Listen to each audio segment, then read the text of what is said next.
সাংসদ ৰকিবুল হুছেইনক আক্ৰমণ এই বিষয়টোক লৈ বিধানসভা চৌহদত হাতে হাতে প্লে কাৰ্ড লৈ প্ৰতিবাদ কংগ্ৰেছী বিধায়কসকলৰ আজি বিধানসভাতো বিষয়টো উত্থাপন কৰিব কংগ্ৰেছে ইতিমধ্যে কংগ্ৰেছে আহ্বান জনাইছে বিধায়িনী দলৰ বৈঠক সদনৰ ভিতৰতো প্ৰতিবাদ হোৱাৰ সম্ভাৱনা কংগ্ৰেছী বিধায়কৰ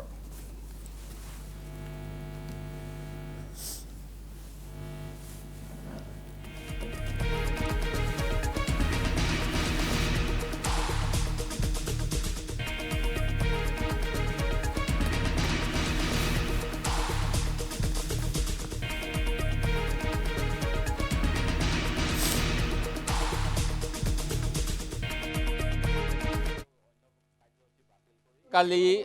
আৰক্ষী বিভাগৰ ব্যৰ্থতা আৰু গণতন্ত্ৰ ধ্বংস কৰাৰ বাবে বিজেপিৰ ষড়যন্ত্ৰ নগাঁও জিলাৰ ৰূপহী বজাৰত স্পষ্টভাৱে প্ৰতিফলিত হৈছে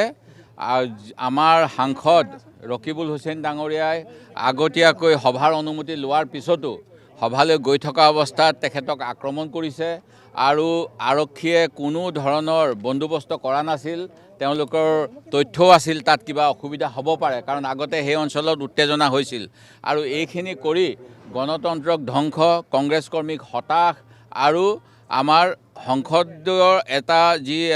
ৰাইজৰ প্ৰতিনিধি এজনৰ চলাচলৰ ক্ষেত্ৰত যি বাধাৰোপ কৰি পেলাই কংগ্ৰেছ দলক আগন্তুক সময়ত বা বিৰোধী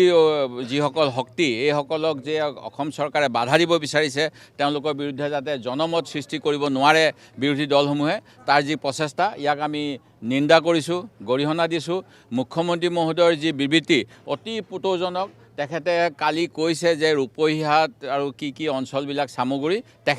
তেখেত অসম চৰকাৰৰ অসমৰ ভৌগোলিক সীমাৰ মুখ্যমন্ত্ৰী ভৌগোলিক সীমাৰ গৃহ দপ্তৰৰ মন্ত্ৰী তেখেতে এনেকুৱা দায়হৰা মন্তব্য দিব নালাগে দ্বিতীয় কথা তেখেতে কৈছে তেখেতে আনকি অনুতপ্ত হোৱা নাই তেখেতে কৈছে মই সামগ্ৰী ৰূপহী গ'লে ৰকিবুল হুছেইনক অধিক নিৰাপত্তা দিম কিন্তু তেখেতে এই ঘটনাৰ বাবে শোক প্ৰকাশ কৰা নাই এই ঘটনাৰ তদন্তৰ কথা কোৱা নাই কৈছে আৰক্ষী SP তালৈ গ'লেই নহয় তেওঁলোকৰ উপস্থিতিতে যোৱাবাৰ আনকি মোকো ভাবুকি দিছিল মই যেতিয়া নমিনেশ্যনৰ সময়ত গৈছিলোঁ মই এই কথা বিশেষকৈ উল্লেখ কৰা নাছিলোঁ কিন্তু এতিয়া দেখা পাইছোঁ যে তেওঁলোকৰ আমাৰ আগন্তুক এবছৰত পৰিকল্পিত ষড়যন্ত্ৰ আৰু ইয়াৰ বিৰুদ্ধে আজি আমি এনেধৰণেৰে প্ৰতিবাদ কৰিছোঁ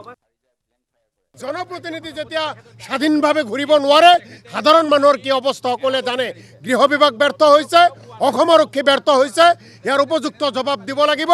আজি আমি বিধায়কসকলে প্ৰতিবাদ কৰিছোঁ সমগ্ৰ অসমতে কংগ্ৰেছ কৰ্মীসকল ৰাইজে ওলাই আজি প্ৰতিবাদ কৰিব অসমখন আমি জংগলৰাজ হ'বলৈ নিদিওঁ